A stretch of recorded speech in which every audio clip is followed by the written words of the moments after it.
initiative, again, involved with government, right? Exactly. And this it's such an interesting transition. I'm always talking to people about getting involved in politics, and this is one of those areas where it's not maybe talking to the representative, but it's clearly interacting with the government and moving forward with things like government initiatives. How do we take advantage of government initiatives? You know, and this actually leads me to the next area, which is politics, because you are also a man that's very involved in politics, right?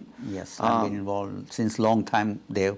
And I tell you one thing, I want to congratulate you on this programming, because I believe that this is really adding value to our community, and our, you know, I mean, Thank you for that. It's really, you know, commendable. You know, so to start this programming, and people like me and other people who are your viewers definitely appreciates a lot. Well, it's great. I mean, you know, the opportunity on this program is to really provide an area where people can learn about the different things that are going on in politics across the world, but definitely what's going on here. Here in US, right, now, let me ask you this. Were you involved or interested in politics from India, or is it something that spurred when you were here in the United States? Actually, here. Okay, not involved in India, it. I had no idea. Is that right? I had no knowledge. All I knew is Congress, Janta Party, or BJP. That's all I knew. I didn't know much about anything at all. Okay. You know, here when I came in, when I started my business, right? I learned a little hard way. Okay, that you know, okay, first, you know, when I started my business, obviously, you know, my name is different. I had to spell my name 10 times to reach anybody, you know, who has money for me, right, who has business for me, right? So mostly, you know, I said, you know, I used to really work hard on, like, you know, government proposals. Like, you know, I used to spend day and night and, you know, prepare my responses and send out to government. And after like 3, 4, 5 weeks, I get a just 4-line letter, thank you so much, but no good. Which is, I think a lot of people have dealt with it on some level, this idea. Exactly. That, oh yeah, we get this generic letter from the government, thank you very much, we appreciate your... That's it. So then I decided, I said, this is not working. I said, you got to, you know, then I learned that it's really who you know. You know, business is what? It's who you know. Very important that who you know, how much contact you have. Like, for example, you know, this government contact that I built over at the Infosys career, they are very helpful to me on my solar business. Okay. Because once I already have established this contact, they are useful anywhere. Okay. Okay. So, you know, I've been, you know, then I started really slowly, you know, like I said, I got to find out a way that how this thing will work, right? So then I started getting myself involved in, you know, started with fundraisers, obviously, you know, started with fundraiser, attending fundraiser. Obviously, you know, what any elected official, I mean, you very well said before, you know, when we talked about it, that 2 things they want, you know, one is vote and one is money. Right. 2 is money, right? Vote and money. Like in votes, obviously, you know, we are a minority. Like, you know, Not even only if it's a minority within a minority within a minority. Exactly. We just don't have the numbers. we don't have numbers. In and of itself. We don't have numbers, and you know, I was just giving an example. Like, let's say if you have a 500 people that you get together in a you know, function, and you invite, you know, somebody there. Out of 500, 250 probably, which you are really, you know, like making sure that people do register for vote, which is very important. You know, because now you probably, you know, like out of 500, 250 may not be registered for a vote. And out of 250, half will be Republican, half will be Democrat. Let's say half and half. It may not be half and half, but let's say half and half. Out of that, how many percentage will actually vote? So in politicians' mind, because why I'm talking to you, Dave, is that I've talked with all these elected officials. And what is their value that they are getting?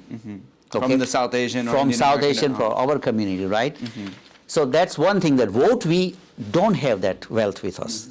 Well, you know, number. I would say that's definitely true, depending on what level you're talking about. Absolutely. You know, because you know, now we're seeing areas where you're seeing much larger numbers of South Asians or Indian Americans in that community. Right. So the vote becomes much more important, particularly like in New York City, if you see, or in Long Island, in many places, you're seeing a large Close number. elections. Yes, and the elections are so close that 3,000 or 5,000 people.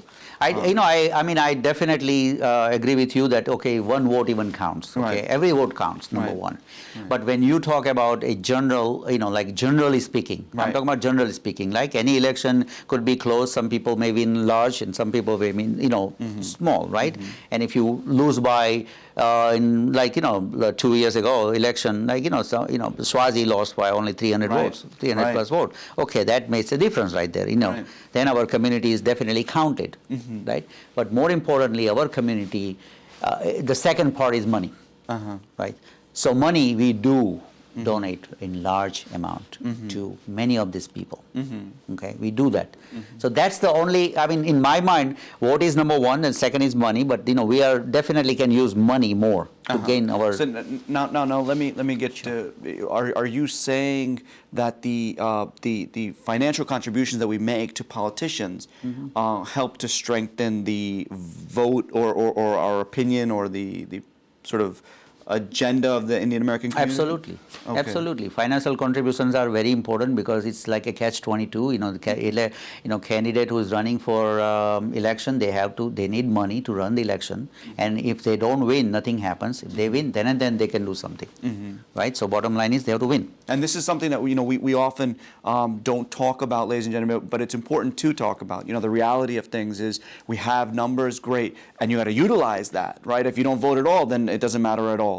But at the end of the day, there's also another aspect of things, and every politician mentioned it, but we haven't necessarily discussed it per se on this show, and that's the idea that money plays a big part in the overall project, which is why during campaigns you're always seeing emails and emails, or we get the flyers from politicians saying, hey, please send me $500 to come to this event. Yep. Okay, so your direction in terms of bringing you into politics was from that financial fundraising perspective. That's where I started.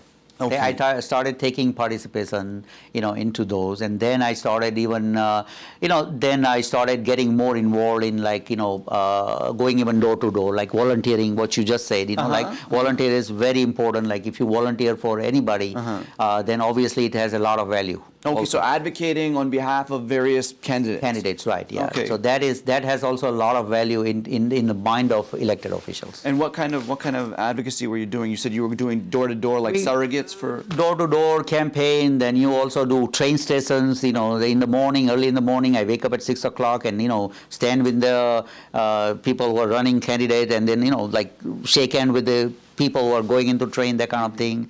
Then you also send emails out. You mailing out. You write I used to write a letter also. On to our community basically on behalf of certain candidate. Why they should vote for this candidate. That kind of thing. It's tireless work, huh? It's a lot of work. It's not easy. It's not easy. But then if you look about the amount of that the work you put in and the gain, ROI, return on investment is a lot. Well, let's talk about that. Are you talking about just a personal perspective on the return of investment, or is it something grander? What is the return? Return on investment is like when you do personally, then obviously it's a personal return on investment, right? Because technically, when we were in before 1947, the British were ruling us by what? Divide and rule. Here also, if we don't unite ourselves together, people who are running for offices, they don't want us to unite together. Because if we unite together, our power increases, then we demand more. They don't want that to happen. They want to have you take your money and have a picture and you're happy with it. That's it. Well, this actually gets into the other issue, which is when you have a community like the Indian American or South Asian American community donating, but there's no sort of cohesive idea of what they want. Yes, and this is, ladies and gentlemen, this is where it comes in. Okay, fine, voting. Okay, fine, money, but also pushing that initiative, right? Because you want to know that why you're putting money is not just so that you can take that picture, right? You'd hopefully believe that it's because the candidate will act in the interests of whatever you believe or whatever your community believes. Right. So now that actually brings up the issue of not only where does it take us, but also about the organization that you created, NY Impact, right? Right. And what does that stand for? Okay, NY Impact stands for New York Indian Political Action Committee. Okay, now if you could explain to our audience what political action committees do, and then please explain how it started and what NY Impact is about. Sure. Political action committees are, as it says, political action committee, and what it does is it has a specific mission that it does participate in elections and it does take support certain candidate to achieve certain goal. And once you create this organization, obviously it has to be registered with the state and with the city also if you're doing a city, and with the federal government if you're giving supporting the Congress, any congressional people, right? So it has to be registered at every place. So what we did is we created this organization about me, and not only me, but there are a few other people that we created this organization about, I would say about 2 years ago. Okay. About 2.5 years ago, something like that.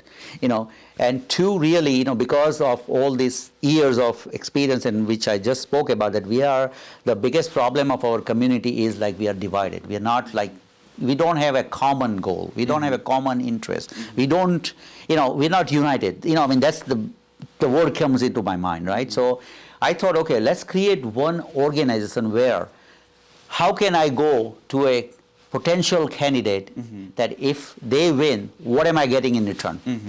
How many appointments I'm getting in return? How many people you're going to employ wherever you have a, quote unquote, appointments or a, in their organization or whatever they are doing, right? That was our goal. And another goal is that how can we create our young generation really An opportunity for them. an to step opportunity forward. to get involved and give them some guidance that listen, this is something is very important for us.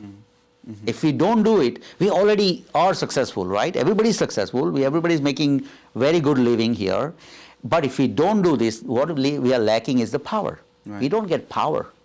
If I give, let's say, $1,000, you give $1,000, now we are divided. But if we all, like 10 people put together 10,000 and give to somebody, it's an organization. Because organization is power. Okay? Why is that? Well, because organization represents a lot of people. Okay? So even though, let's say, for example, if I go, I call anybody, any elected official currently, and I say, okay, well, I'm Raj Mehta calling. He doesn't have to pick up my phone. He doesn't have to talk to me. But if I go and call them and say, I'm calling from New York Indian Political Action Committee, I bet you're going to get call back.